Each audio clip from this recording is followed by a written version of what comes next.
այս արտահայտությունը իսկ ով է դատավորը։ Ամենաշատը այստեղ ասա ասում։ Իսկ ով է դատավորը։ Ուրիշ ձևակերպում կասում են դու Նիկոլականաս, թե եկեղեցու հետևորդ ես։ Ինքը գիտի, որ դրանք մաքուր են, պիղծ չեն։ Չեն խախտել, ոչ կուսակրոնության ուխտ են խախտել, ոչ երեխա ունեն։ Դա քրեական օրենսգրքով պատժվող արարք է։ Իրա կատարած կայացրած դատական ակտը նստելու է ինքը դրա համար։ Երբ որ մենք քննարկում ենք այս հարցերը, մենք իրոք թվում է թե մենք կատակում ենք ուղղակի, սա իրականություն չի։ Ինքը այլևս մենակ սրտիկ ցույց տվող ու թմբուկ խփողի դերում է։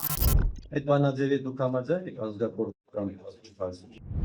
Ոչ մի ֆիզիկական Ռեմբոն դառավ աշխարհակահաղական գիգ։ Այդ մարդը կապիտուլյանտ է, ինքը ձեռքները բարձրացրել, հանձնվել է։ Ես 7 տարի մնացել եմ նույն դասարանում։ Ողջույն եւ բարի կարոս հրապարակի YouTube-յան ալիք։ Պիտի խնդրեմ հենց ամենասկզբից մեզ մաժարտագրվեք YouTube-ի հերթական բլոգերի մեջ եկցել ու դրա համար դիտումների քանակը իջել է։ Ներքևի հատվածում անպայման մեկնաբանություններ գրեք ու շատ հաճելի կլինի, եթե մեզ լայքեր դնեք ու այս տեսանյութը տարածեք։ Այսօր ինչպես ամեն երկուշաբթի Զարա եւ Ավետիս հաղորդաշարն է ձեզ հետ եթերում, բայց Ավետիսի փոխարեն նորից Շաքե Ավոյանը։ Նորից ես այսօր Ավետիսն եմ փաստորեն։ Այո, այսօր Ավետիսն ես, ընդ որում ես քեզ ասեմ, դու այսօր Ավետիսն ես, որովհետեւ բազմաթիվ մեծ հետևորդներ անցյալ շաբաթ ինձ խնդրել են, որ Ավետիսը նորից դու լինես։ Շատ լավ, այս անգամ էլ կփորձեմ մարդկանց ուսախախտանելու համար ենք բանարը կազմակերպել։ Փոխարինեմ Ավետիսին, եթե դա շատ բան քեզ հավանել են, որ քեզ հասկացել են, որ մարդկանց հետաքրքիր է քո կարծիքը, ինձ թվում է դա շատ հաճելի ցուցանիշ է։ Ես կարծում եմ, որ Ավետիսին փոխարինելը հեշտ բան չի, բայց քո ասածներն իհարկե հաճելի էին։ Ինձ թվում է, որ բանը, չգիտեմ, Ավետիսը մի քիչ երկար չլինի, ինձ էլ էստեղից բան անելու էլի, դա չէ, շահերը հավաքի գնացուն։ Հաղորդման անունը կլինի Զարա եւ Ավետիս, եւ այնտեղ կարող նստածին Շաքեն եւ օրինակ Ավետիսը։ Իմ փոխարեն։ Լավ, սկսենք, իհարկե անցյալ շաբաթ այնքան տհաճ իրադարձությունները շատ էին, որ դժվար է ինչ-որ բան առանձնացնել ու դժվար է դրան թեթև վերաբերվել, բայց իմ համար ինձ թվում է ամենակարևոր իրադարձությունը հոգևոր խորհրդի նկատմամբ այս լայնամասշտաբ հալածանքներն են, որոնք արդեն քրեական գործերի տեսք են ստացել։ Մեր հետևորդների համար հիշեցնեմ, որ շաբաթ օրը arczepiskopos-ներ կանչվել են իրավապահ մարմիններ, նրանց քրեական գործերով մեղադրանքներ են առաջադրվել եւ փակվել է իրենց տեղաշարժի իրավունք, այսինքն երկիրը լքելու հնարավորություն չունեն։ Մենք բոլորս արդեն հիշում ենք, որ հոգևոր ժողովը հաջորդ պիտի անցներ փետրվարի 15-ին Ավստրիայում։ Այդ նշանակում է, որ այս մարդիկ ամեն ինչ անում են, որ եպիսկոպոսները չկարողանան գնան մասնակցեն այդ հոգևոր գերագույն ժողովին։ Հիմա այս գործընթացը վրթովմուն կառաջացնում է, կա, չգիտեմ, հանրային ընկալման մեջ անթույլատրելիության այդ զգացումը, որովհետև իմ տպավորությունն է, որ մարդիկ տենց արդեն օվերտոնի պատուհանը բացված է, արդեն անգամ չեն էլ նկատում, որ սա հերթական ու ավելի վատ գործողությունն է, էլի եկեղեցու դեմ։ Ինձ թվում է սա այնպիսի абսուրդ է, Զարա, որ նույնիսկ դժգոհություն չի առաջացնում։ Մարդիկ սպասում են տեսնեն դատարանները ուր են հասնելու, բայց որ դատարանը չէր կարող վարույթ ընդունել այս գործը եւ այսպիսի որոշումներ կայացնել, դա նույնիսկ իրավաբանությունից բացարձակապես հեռու մարդու համար հասկանալի է։ Հասկանալի է, որովհետեւ էլի գործը որն էր, բան Մասաչուսեթսի թեմի առաջնորդը զրկվել է թեմի առաջնորդ լինելու հնարավորությունից, հետո հոգևոր ժողովը որոշում է կայացրել, որ իրեն կարգալույց անեն։ Այս մարդը մտել է դատարան, ասել է, ու եկեղեցու որոշումը Ինչեւ կարգալույց լինելը մտավ դատարան։ Այո, ասել եկեղեցու որոշումը կասեցրեք ու մի հատ էլ միջանկյալ ակտ ընդունեք, որ իրանք պարտավոր են ինձ վերականգնեն իմ պաշտոնում։ Սա այս պետություն, եկեղեցի հարաբերությունները այս տեսանկյունից դու կպատկերացնեիր, ասենք, երբևէ։ Ես չէի պատկերացնի, որովհետև կա սահմանադրություն, կան օրենքներ եւ կա պարզ տրամաբանություն, լոգիկա, որ դատարանը չի կարող եկեղեցու ներքին այսպիսի հարցերին միջամտել, որովհետև գոյություն ունի կարգ, կարգով օծվում են, կարգով կարգալույց են լինում եւ հնարավոր չի եւ ով որ օծել է, նա էլ կարգալույց է անում եւ դատավորը չի կարող որոշել դա արդար է թե անարդար, ինքը չի կարող դրա մասին պատկերացում ունենալ։ Վերջապես, եթե օրենքները մի կողմ դնենք, որ տրամաբանությամբ գուցե այդ դատավորը հայ առաքելական եկեղեցու հետևորդ չի, հայ առաքելական եկեղեցու sense կարգը չգիտի օրինակ։ Ոչ մեկ չգիտի, այլ չի սիրում, չի ուզում այդ եկեղեցին լինի, օրինակ էլի, Դատավորն ով է, այս արտահայտությունը, իսկ ով է դատավորը։ Ամենաշատը այստեղ ասա ասում։ Իսկ ով է դատավորը։ Արտահայտությունը այն մասին է, թե ով է դատապարտում, ով է մեղադրում, արդյոք նա իրավունք ունի դա անելու, այսպես սա փիլիսոփայական հարց է, բայց այստեղ կարելի է նաև հենց իրական այդ հարցը տալ։ Իրավասության հարցը Այդ դատավորը արդյոք նա իրավաբան է։ Նա իրավաբան է, որովհետև ես ուղղակի զարմանում եմ, թե ինչպես կարող, օրինակ ես ասենք բանասեր եմ, ինձ ասեն այս բառը այսպես գրի, ես հստակ գիտեմ, որ դա այդպես չի, կասեմ չեմ կարող։ Ես չեմ կարող դա այդպես գրել, որովհետև կան ուղղագրության կանոններ, ասենք թե, եւ այդ կանոնները ինձ թույլ չեն տալիս որպես գրագետ մարդ դա այդպես անել։ Հիմա այդ դատավորը, եթե իրան ասում են այսպես է պետք անել, բայց լավ ինքը չի ասում, կան օրենքներ։ Ես չեմ կարող դա անել։ Ես չգիտեմ այդ կարգը Կարգալույց եղավ հատկապես դատարան դիմելուց հետո, որովհետև դա երևի մենք տեսնում ենք կաթողիկոսը որքան համբերատար է այս ամբողջ գործընթացի մեջ, սառնասիրտ է։ Մարդիկ բան են մեղադրում են, ասում են չի կարելի այսքան համբերատար լինել, այսքան հանդիսող լինել, բոլորին պետք է այդ բոլորին կարգալույց անել, բայց նա գիտեք, կարծես թողնում է այդ պատուհանը բաց իր զավակների հետ վերադարձի պատուհանը թողնում է եւ համբերությամբ սպասում է։ Բայց այս սրբազանը երբ դիմեց դատարան եւ հայցի բավարարման միջոցով նրան վերականգնեցին թեմի առաջնորդի, արդեն կաթողիկոսը համարեց, որ այս մարդն այլևս հետ դարձի ճանապարհ չունի, որովհետեւ ինքը իր հայրերի դատաստանին, այսպես ասած, դիմելու փոխարեն գնացել է եւ աշխարհիկ դատավորին է դիմում, որը կապ չունի այս դատի հետ։ Հիմա ամենահետաքրքիրն այն է, որ ամեն մարդ հասկանում է, որ եթե Ավստրիայի ժողովին մասնակից բոլոր եպիսկոպոսներին զրկում են, փակում են սեկտոր, զրկում են երկրից դուրս գալու հնարավորությունից, սա պարզ երևում է, որ խոչընդոտվում է այդ հավաքը։ Ինստիտուտի գործունեությունը առհասարակ խոչընդոտվում է հավաքը եւ նշանակում է, որ բացահայտ է այդ նպատակը, բացահայտ է, որ դատավորը կատարում է, ինչպես ինքը իմացավ, որ այդ բոլոր մարդիկ այդ որոշմանը, չէ՞ որ դա փակ ժողով է, մենք չգիտենք ով ինչպես է արտահայտվել։ Կարող դեմ են եղել, եւ կարող դեմ չեն եղել, դա իրենց գործն է, դա իրենց խղճի առաջ պատասխանատվություն է, իրենք ոչ մի օրենք չեն խախտել, եթե դեմ են եղել կամ դեմ չեն եղել։ Այդ դատավորը նրանց տեղաշարժելու իրավունքից զրկելով եւ իրենց համար կարեւոր հոգեվոր ժողովին մասնակցելու հնարավորությունից զրկելով ինչ եք անում, բարձ չի որ սա արդարադատություն է իրականացնում։ Ինչ արդարադատություն է դա գիտեք ինչ է, դա այն է որ ամեն մարդու համար հասկանալի է որ ուղակի ձախողում են ժողովը։ Իհարկե ես չեմ էլ հասկանում այդ ժողովը ձախողելը իրենց ինչ է տալու, որ ժողովը Հայաստանում արվի, որպեսզի գան ձախողեն, այնտեղ արվում, այնտեղինն են ձախողում։ Ավստրիայում կայանալիք ժողովներ են ձախողում։ Ժողովուրդը, գիտես, ես կարծում եմ, որ այ հիմա ահագին հոգևոր գիտելիք է ստանում։ Իմ աչքի առաջ աթեիստ մարդիկ պաշտպանում են եկեղեցին եւ հենց կարգն են ուզում, որ մնա ինչպիսին կա։ Եվ դա նշանակում է, որ հաջորդ քայլերին մարդիկ ավելի տեղյակ են լինելու։ Ուղղակի սա նոր իրողություն է։ Մարդիկ ապշած հետևում են, հասկանում են, որ սա տրամաբանական չի եւ օրինական չի, բայց որ ասեմ, ես նկատում եմ այսպես բողոքի, ես նկատում եմ հոգնածության այսպես իրավիճակ մարդկանց մոտ, որ մարդիկ ասում են դե լավ, սա արդեն չափն անցած է, բայց որ ասեմ դրա համար մարդիկ պատրաստ են հիմա բողոքի ձայն բարձրացնել, ես դա չեմ տեսնում։ Երկու կարևոր հարց կա այստեղ։ Կարող է մենք ենք թերացել, որ ժամանակին չենք նախատեսել, ասենք այն իրավական օրենսդրական կարգավորումները, որոնք այս իրավիճակում մեզ կօգնեին, ասենք, չգիտեմ, հստակ չենք նշել, համադրության մեջ ընդհանրապես մի հոդված է, որը եկեղեցուն է վերաբերվում, հա, որ ունի բացառիկ կարգավիճակ հայ առաքելական եկեղեցին ու տարանջատված է քաղաքական իշխանությունից։ Օրենքների առումով եկեղեցու հետ կապված կարծեմ ընդհանրապես հարկային օրենսդրություն կա, հա, ընդհանրապես որ իրանք արտոնյալ կարգավիճակում են։ Այսինքն մենք ոնց հայերեն որ չենք մտածել, որ պետք է որովհետև մենք չենք կարող այդպիսի բան մտածել։ Կարգը վերցնելու գործընթացը նորմալ եմ գնահատում, որ մենք չենք մտածել եւ ոչ մեկը չի մտածել, որովհետև մենք չենք կարող մտածել ասենք ինչ-որ ֆանտաստիկ իրականություն։ Օրենքները պետք է բխեն իրականությունից եւ անհրաժեշտությունից, այսինքն ում մտքով կանցներ նշվել, որ հանկարծ եթե օծվածին կարգալույծ անեն, դատարանը չի կարող այդ հարցում ում մտքով դա կանցներ։ Եվ հետագայում բացառիկ եկեղեցու իրավունք դա։ Եվ մի տողը սահմանադրությամբ դա քիչ չէ։ Դա մայր օրենքն է։ Դա մայր օրենքն է, եթե նայեք ամերիկյան սահմանադրությունը, կտեսնեք, որ տողեր են դրանք, թեկուզ մամուլի ազատության մասին։ Եվ այդ տողերով մարդիկ հարյուրավոր տարիներ ճիշտ է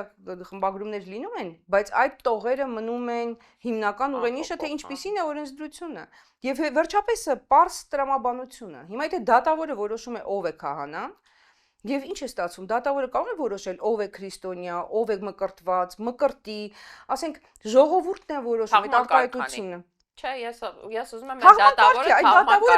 թաղման կարգանում է։ Նա թաղման կարգ է անում օրենսդրության համար։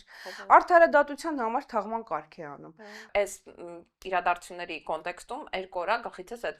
նախադասությունը դուրս չի գալիս։ Նախկին պաշտոնյաներից մեկը ինչ որ հասարակության մեջ ինչ որ հոդվածի ներառելու մասին ասել էր մենք չենք առաջնորդվել խելագարության կանխավարկածով, որ այդ հոդվածը չենք ներառել։ Հիմա կարող է այս իշխանություններից հետո ինչ որ ապագայում ենթադրենք որ խելագարության կանխավարկած չի, որ արդեն մեր կյանքում եղել են նման խելագարներ ու հնարավոր է էլի լինեն, մենք ինչ որ ավելի հստակ տարանջատում ունենանք այս կառույցների։ Ես կարծում եմ, որ խելագարության կանխավարկածով շարժվել պետք չէ,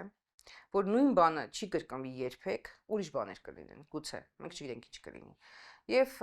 օրենքները ծաղրի ենթարկելու կարիք չկա։ Օրենքները ծաղրի ենթարկել մենք չենք կարող, որովհետև հիմա ինչ, եթե գրենք հայ առաքելական Սուրբ եկեղեցու քահանայի կարգալուծությունը չի կարող քննության առարկա դառնալ դատարանում, հիմա էլ մի հատ էլ առանցին կարող է պետք է գրել, որ Եհովայի վկայի կազմակերպության տենց պետքա բոլորինը գրել, որտեվ եթե մեկինը գրես, բոլորինը գրես, կարող է ինչ-որ մեկի համար առանձին ինչ-որ մի բան գտնեն, չէ, ես խնդրում եմ, եկեք խելագարության կանխավարկածը իրոք չկիրառենք եւ կիրառենք ողջախոհության կանխավարկածը, որ սա չի կարող երկար տևել, եկեղեցու նկատմամբ այս արշավը չի կարող երկար տևել եւ վերջապես, եթե մարդը հիմա գնում է, ինձ մի բան է հետաքրքրում, եթե մարդը գնում է հիմա երեխային տանում է մկրտության, արդեն սկսել են մարդկանց հետաքրքրել, ով է մկրտում։ Օրինակ, այս քահանան կարգալույծ է թե ոչ։ Ինձ թվում է այսպիսի բաներ անելով, ակնհայտ դարձնելով, որ սա ուղղորդված է, մարդիկ կսկսեն հասկանալ, այո, հոտը պետք է օգնի, որպեսզի իրավիճակը այսպես հստակություն ստանա։ Հոտը պետք է ասի, որ իմ երեխային թող կնքի օրինական օծված, օծյալ եկեղեցու ուրիշ ձևակերպում կասում են դու Նիկոլական ես, թե եկեղեցու հետևորդ ես։ Հիմա այդ Ես շատ ցավում եմ այս իրավիճակի քաղաքական խժդժությունները, թեկուս քաղաքական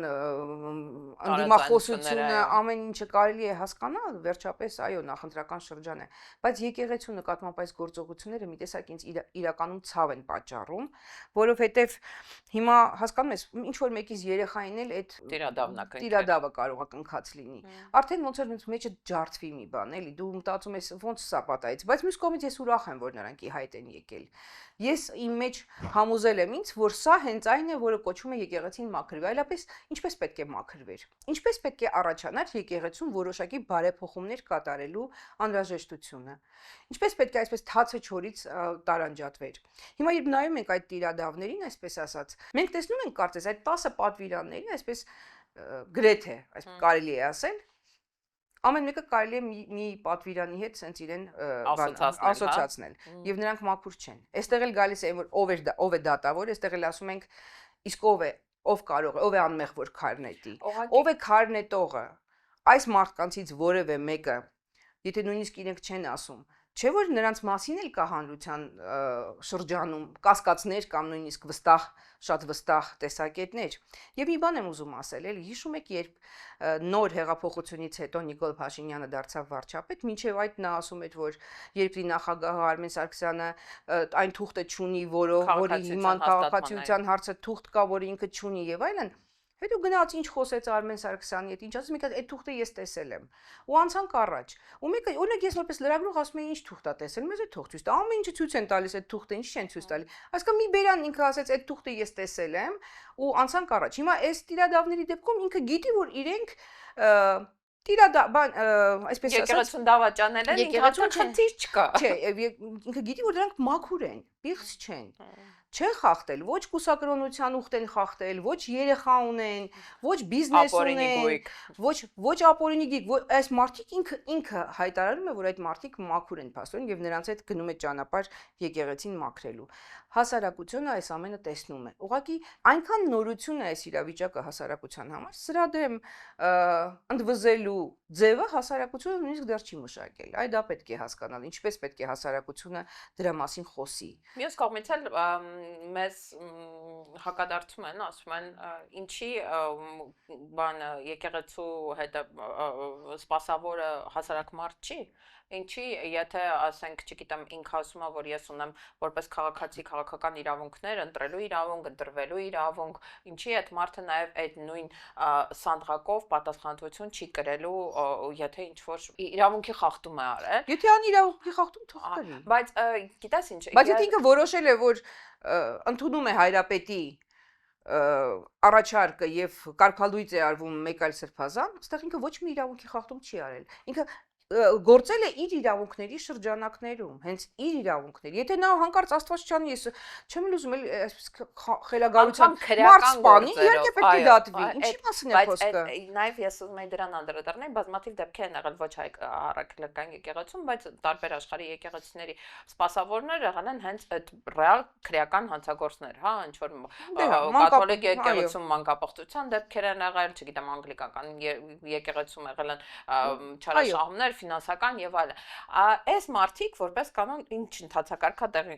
գործել, հա, սկզբում հեռացվել են եկեղեցուց, դարձել են հասարակ անհատ, կորցրել են իրենց այդ սանը, իրենց կարգավիճակը հոգեվոր աշխարհում, հետո արդեն քրեական հետապնդում է հարուցվել եւ իրանք որպես հասարակ մարդկանց գնացել են առանց փիլոնի, առանց եկեղեցական հանդերձանքի, գնացել են արդեն դատապարտվել են ու կրել են իրենց պատասխանատվությունը։ Բայց այս այն դեպքը չի էլի, որ այստեղ քրեական հանցագործության մասին չի խոսքը։ Սա անգամ եթե ենթադրենք այդ խելագարության կանխավարկածով, որ կարար ինչ-որ կերպ վարույթ ընդունվեր, կարար ինչ-որ կերպ քմվեր, սա ընդհանրապես ինչ-որ ակտիվ դատարանի միջանկյալ ակտի չկատարման հետ կապված քրեական գործ է։ Իսկ ինչու են այդ մարդիկ խանգարել, որ ակտը կատարել։ Թող կատարածում գնար, կատարեր ակտը։ Հիմա նույն ձևի ակտ կա միջազգային արբիտրաժի կողմից Հայաստանի Հանրապետության նկատմամբ, որ ասում է Ռոմանոս Պետրոսյանը իրավունք չունի հեծում որևիցե փոփոխություն կատարել, բայց ինքը հեծում բոլորին արդեն գործից հանել է, իր ուզած մարդկանց արդեն նշանակել է, ու ոչ մեկ չի գնում ձերբակալի Ռոմանոսին, ասի միջազգային դատարանում քո վրա այդ նույն ակտից է գործողություն չկատարել, վերականգնել եղած իրավիճակը մինչև այս դատական process-ի սկիզբը։ Երբ որ մենք քննարկում ենք այս հարցերը, մենք իրոք թվում է, թե մենք կատակում ենք ուղղակի, սա իրականություն չի։ Կատակում ենք, որովհետև այդ դատավորը ինձ հիմա ոչ ոք չի հետաքրքրում, ինձ հետաքրքրում է այն դատավորը, որը կատարել է այս մարդկանց զրկել է տեղաշարժի իրավունքից։ Այդ դատավորը ինձ շատ է հետաքրքրել, ինչպիսի մարդ է նա։ Օրինակ ինչ դավանանքի մարդ է նա, ինչ ազգության մարդ է նա, ինչ ով է, ես չեմ ճանաչում, իրոք անունն էլ չգիտեմ։ Ընտանիք ապահովում։ Գիտես, այստեղ լռություն տիրեց, որովհետև ամեն սրբությունների գնով ընտանիք պահելը ինչ է։ Դա քրեական օրենսգրքով պատժվող արարք է։ Իրա կատարած կայացրած դատական ընտանիքը ինչ անելու, երբ որ ինքը դրա համար դատվի։ Խեղճ ընտանիքը։ Ինքը դրա համար։ Շատ լավ։ Ես կարծում եմ, որ պետք է մի քիչ սպասենք, տեսնենք ինչ շատ հետաքրքիր է կաթողիկոսի լռությունը, սառնասրտությունը իրականում ոչ մի հապճեպ քայլ չի անում։ Օրինակ ես էլ էի այն մարդկանց թվին պատկանում, մտածում եմ, կաթողիկոսը ինչի՞ չի ասում, չգիտեմ, թող այդ ասուլիստ է, թող կարգալույծ անի, ինչու քայլեր է ակնկալում։ Եվ մեկը ինձ ով եկեղեցում ճեմարանի հետ եկեղեցու հետ կապ ունի, ինձ ասեց, բայց հանգիստ մնա, կաթողիկոսը գիտի իր անելիքը, եթե ինքը այդպես է որոշել, ուրեմն դա այդպես է։ Եվ դա ճիշտ եկեղեցական վերաբերմունք է, որովհետև այս նվիրապետության մեջ որոշումները միանձնյա կարող է կատարել կաթողիկոս։ Նա նստած է գահին, նա վեհափառ հայրապետն է, նա բոլորի ղեկավարն է եւ նա որոշումները կայացնում է միանձնյա։ Սա մեր եկեղեցու կարգն է։ Եթե իրենք ուզում են դեմոկրատիա հաստատել եւ ասենք այդ կարգազանցները, չէ, դեմոկրատիա չեն ուզում են առաջին ատյանի ընդհանուր իրավասության դատարանի բանը իշխանությունը հաստատեն եկեղեցու նկատմամբ։ Հիմա օրինակ արի խելագարությունը շարունակենք էլի։ Վաղը մյուս օրը եթե մի հատ ինչ որ խումբ անձանց, անհանգիստ քաղաքացիների դիմի դատարան ասի մենք կաթողիկոսին ուզում ենք անվավեր ճանաչեք, կաթողիկոսի ընտրության գործընթացը զրկեք իրան կարգից, ուզում ենք նոր կաթողիկոս նշանակեք, ես էլ ցանկը ձեզ։ Ուրեմն երբ որ կարգալույծ արեցին, ասենք ազգային ժողովի փոխնախագահ գրել է Կտրիչ Ներսիսյանը օրինակ կաթողիկոս չէ, իսկ Գևորգ Սրբազանը հիմա Արմանն է։ Հա։ Իսկ նա բան է, Սրբազան է։ Իսկ ասողն ով է։ Դու ո՞նց ես որոշում։ Ես շատ կասկածում եմ, ինքը մասնակցում է միջայլոց պատարակներին, ոնց որ չեմ էլ տեսել։ Չգիտեմ, բայց որ հատուկ հավատացյալ չի հաստատել։ Հա։ Դե էլի նորից գանք դրան թե հավատացյալը դա ոնց կան կգրի։ Ուրեմն հես այս մարդը արդեն նրան կաթողիկոսին անվավեր է ճանաչել, այս մարդուն էլ նշանակում է հետ իր տեղը, կարգում է Սրբազան, օծում է Սրբազան, նորից հետ է օծում, հետ է դնում անունը, որը կաթողիկոսն է տվել Սրբազանին եւ հետո հետ է վերցրել, ինքը նորից ասում է, չէ, դու Գևորգն ես, գուցե ուրիշ անուն դնեն, անունը ասեն, հիմա էլ դու ասենք Պողոս Սրբազանն ես, գնա շարունակի աշխատել։ Սա նշանակում է եկեղեցու կարգը հիմնահատակ քար ու քանդանել, վերացնել այն կարգը, որով մկրտվել են, պսակադրվել են մեր պապերը, հետո մենք, մեր ծնողները, հետո մենք, հետո մեր զավակները եւ այս կարգի մեջ ինքը բյուրեղից մաքուր ու ճիշտ կարգ է, որը պահպանվել է, չի տուժել ոչ մի կերպ, չի զեղչվել գրեթե, այնտեղ կան ինչ-որ բաներ, բայց միայն զարգացել է, այո, եւ մենք այդ կարգի շնորհիվ է, որ մենք մեզ համարում ենք հայ առաքելական եկեղեցու զավակ, եթե այդ կարգը փոխում ես, դու արդեն ուրիշ կրոնի մարդ ես։ Գիտես, կարելի է ասել, բոլոր կրոնները տանում են դեպի նույն Հայր Աստծուն։ Ինչ տարբերություն ձեր համար։ Մեզ համար տարբերություն կա։ Բոլոր կրոնները տանում են դեպի նույն Հայր Աստծուն։ Այս միտքը կարելի է նույնիսկ այս մտքին շատ, այսպես հավատով վերաբերվել, բայց ախր մենք մեր տեսակով այս ձևով ենք գնում դեպի Հայր Աստծուն, սա է մեր ճանապարհը դեպի նույն Հայր Աստծուն գնալու, եւ մենք դա չենք ուզում փոխենք, որովհետեւ դրա մեջ ամփոփված է մեր ամբողջ էությունը։ Ես ուզում եմ մնա այն կարգը, որով իմ պապիկը պսակադրվել է, ինչու պետք է դա փոխվի, որովհետեւ ինչ որ մի առանձին իշխանություն որոշել է, որ ինքը որոշի, ով է քահանա, ով է Սրբազան, ով է Ես կարծում եմ, որ դա այնքան աբսուրդ է, որ մարդիկ դրան ուշադրություն չեն դարձնում։ Իսկ դու նկատել ես, որ տարանջատվել է, ասենք, այս գործընթացը ոնց որ արդեն տեղափոխվել է իրավական դաշտ, իսկ Նիկոլը հենց ինքը անձամբ, հա, ինքը ոնց որ հետ է քաշվել, ինքը այլևս մենակ սրտիկ ցույց տվող ու թմբուկ խփողի դերում է, ինքը այլևս ուղիղ չի սպառնում Սրբազաններին, ինքը այլևս ուղիղ չի խոսում կաթողիկոսի զավակ ունենալու թեմայից, ոնց որ թե անգամ, չգիտեմ, քեռակնոջ թեման էլ չի հիշատակել վաղուց։ Կարող է ինքը նկատել է, որ դա ռեյտինգի կորուստ է, որ դա հեղինակության խիստ անկում է ու թողել է այդ հաճելի ֆունկցիան իր այդ քասած Մարդ կլինի կասի, դե ճիշտ էր ասում էլի վարչապետին է դատավորն էլ է նույնը հաստատել։ Կլինեն այդպիսի մարդիկ, իհարկե, բայց իհարկե մենք հասկանում ենք, որ այդ մարդիկ, ասենք, զարգացման շատ ցածր մակարդակի վրա գտնվող մարդիկ են եւ նրանց ասածը պետք է որ մենք չքննարկենք։ Մենք չպետք է դա քննարկենք, որովհետեւ կաթողիկոսի եկեղեցու ներքին ես ասում եմ գուցե եւ գտնվի մի հարց, որի շուրջ կարող է դատարանը, ասենք, չգիտեմ, դա կարող է լինել, չգիտեմ, չեմ ուզում գաղափար տամ, լավ։ Մի ինչ-որ հարց, որը, բայց կադրային հարցը,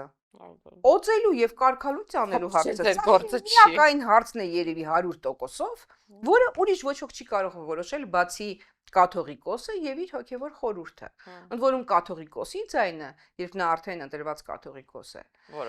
որոշիչ է եւ նա գահին նստած այսպես նվիրապետության ղեկավարն է եւ նրա որոշումը բոլորի համար առավել եւս իր կողմից օծված մարդկանց համար քննարկման առարկա չէ։ Այդպես է կարգը այդ կառույցում, այդպես է կարգը, այսինքն դու կարող ես չես հավատում, քրիստոնյա էլ չես կարող է եւ ընդհանրապես դու ոչ մի աթեիստ ես, բայց իրենք սրբազանները իրենց համար Դա հենց այդպես է եւ այդպես պետք է լինի։ Հենց այդպես չէ, ուրեմն նա այլևս այդ եկեղեցուց իրեն դուրս է դնում։ Հիմա այս իշխանությունը, որ Հանձինս իր առաջին դեմքով չի շեշտադրում չի անում այս գործընթացների վրա, դա ինչով է պայմանավորված։ Ես անցած շաբաթ մենք որ խոսում էինք, մենք կանխատեսեցինք, որ քանի որ իրոք մարդիկ գնալով այսպես հոգնեցին եւ չուզեցին լսել այս եկեղեցու մասին, նույնիսկ աթեիստները չաջակցեցին այս շարժմանը պատարակների, ընտրություններից առաջ իշխանությունը կփորձի դա ավելի աննկատ անել, չհեռարձակել հանրայինով։ Մենք այսպեսի կանխատեսում ունեինք, բայց իրենք ավելի հնարամիտ գտնվեցին եւ process-ը գցեցին իրավական դաշտ։ Գցելով այդ իրավական դաշտ, իրենք կարող են ուղղակի կողքից նայել, նույնիսկ կարող են արդեն պատարակի չգնալ, կարևորն այն է, որ process-ը շարունակվում է այս ձևով հիմա։ Բայց դա ոչինչ չի փոխում։ Գոնե ով որ հասկանում է, շատ լավ հասկանում է, որ սա շարունակվում է հալածանքը եկեղեցու նկատմամբ։ Շարունակվելով մինչև ընտրություններ։ Իսկ ընտրություններից հետո արդեն միանգամից այդ հարցը փակվելու է։ Ես մտածում եմ, որ կարող Կամ այս կողմ կամ այն կողմ։ Որ չեն ասում, սա եկեղեցու դեմ չի, սա կաթողիկոսի դեմ է։ Հետո նայում ես գործողություններին, տեսնում ես չէ, ասենք գնդերեցներին հանելու այս գործողությունը։ Բանակից որ Այսինքն, գիտես, ես այնքան ցավում եմ, որ կան մարդիկ, իրավապաշտպաններ եւ այլն, ովքեր այս ամբողջ ընթացքում, այս ամբողջ իրավական, այս ինչ ասեմ, էլի այս խելագարությունը տեսնելով համարյա ձայն չեն հանում, մեկը գրում են վերջապես գնդերեցներին բանակից հանեցին, խանգարում էին գնդերեցները։ Մեկը գրել է չեմ ուզում անուններ տամ, իրենք գործընկերներ են, մարդիկ են, որոնց հետ աշխատել ես, ես էլ եմ ուզում այդ տենց սովոր եմ կաթողիկոսից, որ թույլ տանք, որ մարդիկ վերանային իրենց պահվածքը, գոնե նրանք ովքեր կարող են։ Հիմա ես անուն չեմ տալիս, բայց ի՞նչ է գրել, մարդը գրել է։ Այդ որ լինում էին դեպքեր, ինքնասպանություն, սպանություն, տարբեր զորամասում, որ զինվորները սոված էին, լավ ուտելիք չէին ուտում, ինչ էին անում այդ գնդերեցները։ Ու գիտես, դու չես կարող էլի, ախր բանավեճ չի, որ ասես, հարգելիս, այդ գնդերեցները իրենց հետ կերել են նույն բանը։ Ընդհանրապես Իրանք ընկերություն են արել, ընկերություն։ Դուք ինչպես կարող եք հետադարձ թվով ասել, արդյոք ավելի շատ չէին լինի այդ վատ դեպքերը ինքնասպան։ Արդյոք նրանք չեն փրկել ոչ մեկի կյանքը։ Արդյոք նրանք չեն փոխել ինչ որ դուք ինչ գիտեք դրա մասին։ Ուղղակի տրամադրություն են Ես կուզեի մարդիկ, ովքեր գնդերեցների հետ շփվել են, ես կուզեի, որ այս ոդքասթի տակ մեկնաբանություններում ինչ որ փոքրիկ պատմություններ գրեն, թող անդրադառնան, եթե մեկը կարող է հիշել իր այսպես գաստրոնոմիկ հիասթափությունները բանակից, նստել ասել կաղամբը սենց էին կտրտում 15 տարի առաջ, խոսքը ազգային ժողովի նախագահ Ալեն Սիմոնյանի մասին։ Մարդը հիշում է, այսպես բանակի օրը, սենց ուրախությամբ ասում է,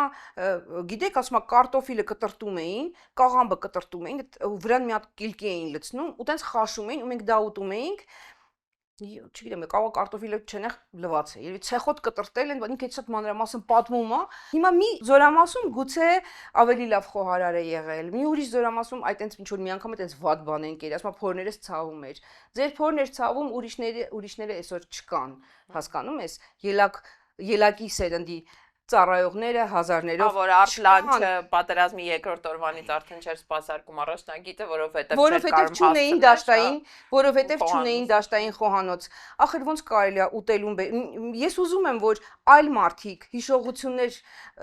բերեն հանրային քննարկման գնդերեցների մասին։ Եվ այդ գնդերեցները նաև զոհվել են, ախր նրանք գտնվել են զինվորների հետ ամեն հարցում հավասար, նույն բանն են կերել, նույն հալածանքին են ենթարկվել, եթե եղել է այդտեղ ինչ-որ տենց ոչ կանոնադրական հարաբերություններ, նույն ձևով բայց զինված չեն եղել, բայց հետո գնացել են եւ զոհվել են։ Հաստատ նրանք դրական փոփոխություն պետք է բերած լինեն բանակին։ Եվ գրել վերջապես բանակը ազատվեց։ Բայց ինչ դրական բան կա իրանց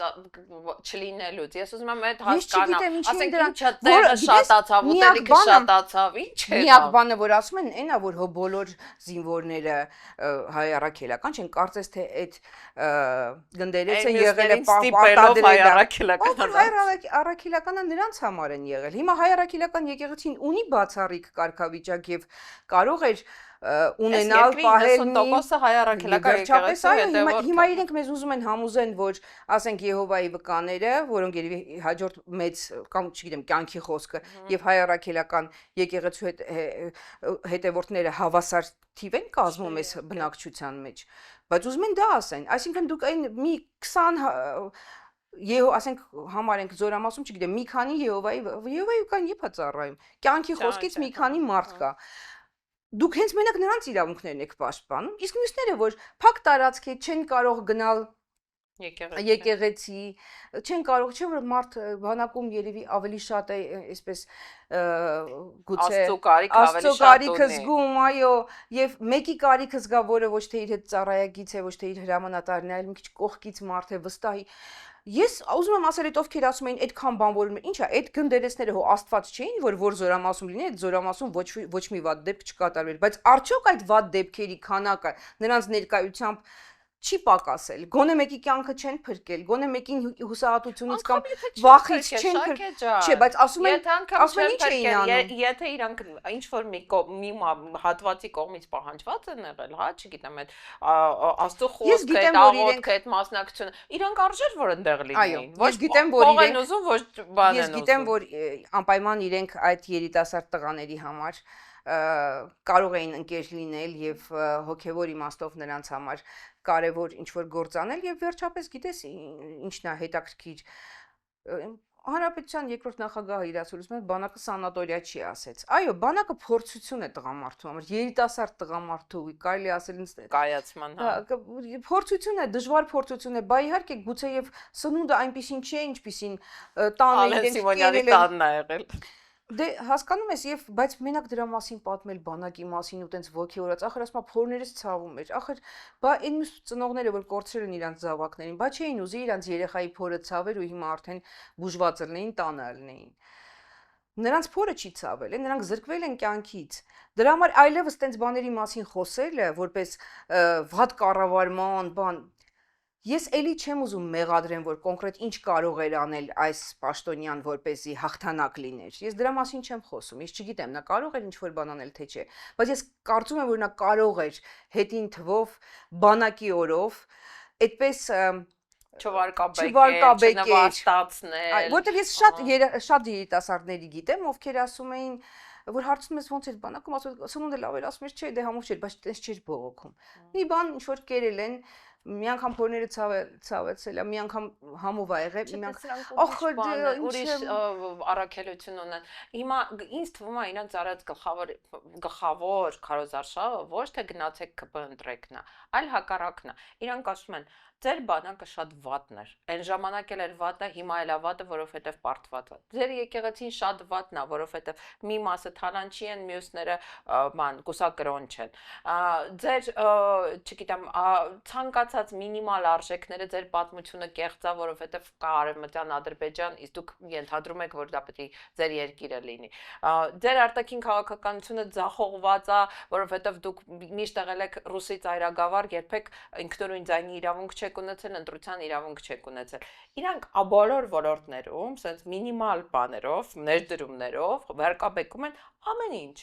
Սա է քարոզարշավը, Հայաստանի դեմ քարոզարշավը, գլոբալ։ Ու ինքը չի ասում վերջում գնացեք ԿՊ ընտրեք։ Ինքը ասում է, այսքան ամեն ինչ վատ է, դուք ասել գնաս, չգնաս։ Ինքը իր նպատակին հասնում է դրանով։ Ես էլի ոչինչի վրա չեմ զարմանում, այսօր գիտես ես նույնիսկ տենց զվարճանալու հավես էլ չունեմ, որովհետև այս եկեղեցու բանը հիմա այն этаպում եմ, այն հերքման этаպում եմ, որ սա հնարավոր չէ, որ իրականություն է։ Բայց օրինակ ես ուզում եմ պատկերացնել, ինչ քարոզարշավ է, երբ երիտասարդ մի աղջիկ, падգամավոր, այսպես ապշած հայացքով, այսպես աչքերը շատ կլոր ասում է Դուք տեսաք ինչ ֆոնի վրա էր նստած Հանրապետության երկրորդ նախագահը, նախկին նախագահը ասուլիս տալիս։ Մասի սարը, ասում եմ, մասի սարը դրել էր։ Մեր գերբը խփել էր, սարել ասում է, գերբը խփել էր ու նստել էր, իսկ որտեղ է մասի սարը։ Մասի սարը Թուրքիայի Հանրապետությունում է։ Այսպիսի ելույթներով, եթե մարդիկ գնալու են այս աղջկա կուսակցությունը ներկայացնող ուժին ընտրեն Հիմա մենք ինչի մասին ենք խոսում ընդհանրապես, որովհետև գիտես որևէ մեկը ես չեմ լսել, որ հերքի, որ Արարատ լեռը գտնվում է Թուրքիայում, ով է դա հերքել, բայց ինչ որ մեկը կարող է հիմա ինձ համոզել, որ ես պատուհանից չեմ կարող տեսնել այդ լեռը։ Մենակ դա պատմական նշանակություն Չէ, մի րոպե, թողնենք, դա պատմականը փակել են, այդ հարցը արդեն հաջողվել է իրենց փակել։ Ամբողջ գրականությունը, ամբողջ պատմությունը, ամեն ինչ կապված է այդ լեռան հետ։ Աստվածաշնչից Աստվածաշնչից միջև օրս, սա մեր սուրբ լեռն է, սա քրիստոնյաների սուրբ լեռն է, բայց ես ուզում եմ հասկանալ, եթե ես անցնում եմ, ասենք զբոսաշրջիկ եմ Չեխիայից, տեսնում եմ լեռը,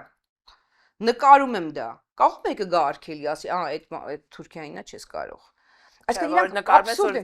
Թուրքիայի քարոզարշավ ես տա։ Դու ինչի համար ես նկարում Թուրքիայի, գնա պատտվի այն կողմից գնա արագածը նկարի։ Սա գիտես ինչ աբսուրդ է, այսինքն դուք ինչ է ուզում եք ասեք, որ շատ վատ բան է, Մասիսի անունն էլ պետքա չտանք, նկարն էլ պետքա չնի։ Իհարկե նախագահի կողմից դա ակցիա էր, ասելու, որ մենք պահում ենք մեր արժեքները, մենք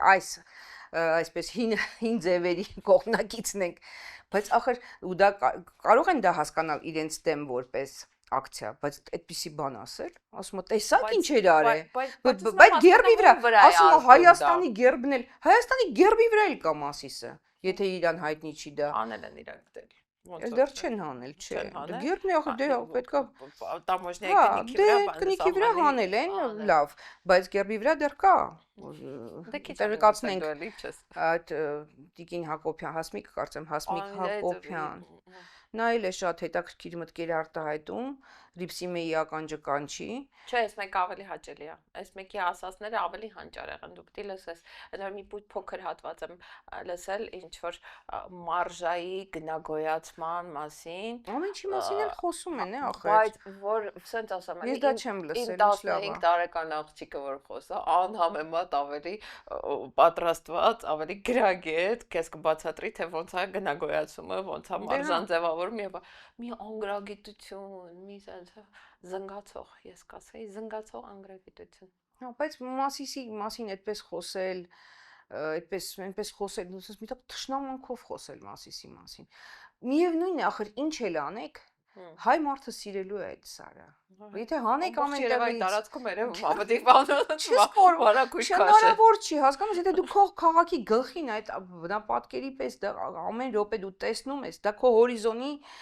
Մասիսը փակում է մեր հորիզոնը եւ մենք տեսնում ենք հենց իրեն, դրանից այն կողմ ոչինչ չենք տեսնում։ Դու ոնց ես ինձ արգելում դա սիրել, դա պաշտել, դրա մասին գրել բանաստեղծություններ, դրա մասին ուզում եմ նկարել, ես նկարիչ եմ։ Մինչ օրս միշտ այդ Մասիսի նկարները համարվում էին, վայ, դրանք սփյուռքահայերի համար են։ Ես կարամ նկարելու եմ Մասիսը, ինքս կարամ նկարել։ մի հատ ֆոտո, ուրախ նոտայի վրա как раз կավարտենք։ Ուրեմն մի հատ ընկեր ունեմ, որը վերնիսաժում այդ նկարների վաճառքով զբաղված ու իրականում իրանք էլ էին ձեռն առնում այդ աղբաններին, որ գալիս են Մասիս լեռի նկարներն են տալում, ընդ որում Պատկասում ես, չէ՞ ինչ ոճի, էլի այն։ Դե, գիտես ինչ, երբեմն շատ նորմալ ոճի, ուղղակի երբ որ մի թեմա վերցնում է ամբողջ արվեստը ու անդադ բոլորը դա են նկարում։ Դա արդեն մի քիչ բան էլի, մի քիչ վուլգար, մի քիչ ավելի բան, տենց պարս սպառողի համար նախատեսված արագի մեջ արված նկարներն են միշտ վաճառելուց եղել։ Ասում եմ դու հիմա չես իմանում, ասում եմ ինչա կատարում, ասում եմ չա պատահել։ Ասում եմ Մասիսի վրա նորմալ աշխատած թանկ գնով պատվերներ եմ ստանում։ Ասում լուրջ էլի արտասահմանցի սփյուռքահայերն են, հա, իրանք են ու չէ, երևանցիք են առնում։ Երևանի ժողովուրդը պատվեր է տալի, մենք ավելի կսիրենք մեր սուրբ լեռը։ Մենք ես էլ ինքս կնկարեմ անպայման։ Լավ ասեցիր, եթե դա լավ նվեր է, ես դրանից նաև նվերներ կնկարեմ մարդկանց համար, որովհետև ինձ ոչ ոք երբեք չի կարող համոզել, որ ես դա չպետք է նկարեմ, որովհետև մի падգամավոր սովորել է աշխարհագրության դասը 3 պարզել է իր համար, որտեղ է գտնում։ Դե ինչ որ մեկը իրան ասել է, բացի քարտեզը արի ցույց տամ որտեղ է Մասիսը ու գնա ասա, որ զարմացի, ասա, այդ ինչ էր արել, Մասիսը, դա որտեղ է Թուրքիայում։ Շատ լավ, թող իրենց համար Մասիսը լինի Թուրքիայում, իսկ մեզ համար Մասիսը մեր սրտում է եւ դա, ասենք, ամեն հայի սիրտը պետք է հանեն, որպեսզի Մասիսի մասին խոսակցությունը հայ այս ժողովրդի մշակույթից, պատմությունից, ամեն ինչից գիտակցությունից հնարավոր լինի հանել, հեռացնել։ Ճարեղ նախադասություններ։ Ուզում եք մեզ մոռացնել տակ ամեն ինչ, սիրտը պիտի հանեք Շահքյավյանն Լսի, ասել, ես մեդիա չեմ միտուր, ասել։ ոչ մեդիա, ոչ մեկին։ Իդեաներ չենք տալիս։ Շնորհակալ եմ, որ այսօր իմ հետ էիր, գիտեմ քեզ ինչքան դժվար է այս ֆորմատի մեջ հատկապես Ավետիսի աթոռին նստած լինելը։ Աթոռը ոչինչ, սեղանն է Ավետիսի համար նախատեսված։ Այո, Ավետիսի բանով բոյով ենք վերցրել, ոնց որ իմ համար էլ է մի քիչ բարձր, բայց այդ հարցը կլուծենք։ Ավետիսը մի շաբաթ արդեն կվերադառնա, բայց շատ շնորհակալ եմ, որ դու այս երկու հաղորդումը հերոսաբար սենց պահեցիր էլի քո բարձր մակարդակի վրա։ Իսկ մեր հետևորդներին ես պիտի եւս մի անգամ խնդրեմ, մեզ մեկնաբանություններ գրեք, օրինակ գնդերեցերի մասին պատմությունը Շաքեն վստահ եմ ուշով կկարդա։ Կկարդամ։ Մեզ կարող եք լայքեր դնել, կարող եք մեր հաղորդումը տարածել, մյուս շաբաթ սպասում ենք Ավետիսին, հաջողություն։ Այդ բանաձևի դուք համաձայն եք ազգակործկանի հասցեին։ Ոչ միտիզական Ռեմբոն դառավ աշխարհակահաղական գիգ։ Այդ մարդը կապիտուլյանտ է, ինքը ձեռքները բարձրացրել, հանձնվել է։ Ես 7 տարի մնացել եմ նույն դասարանում։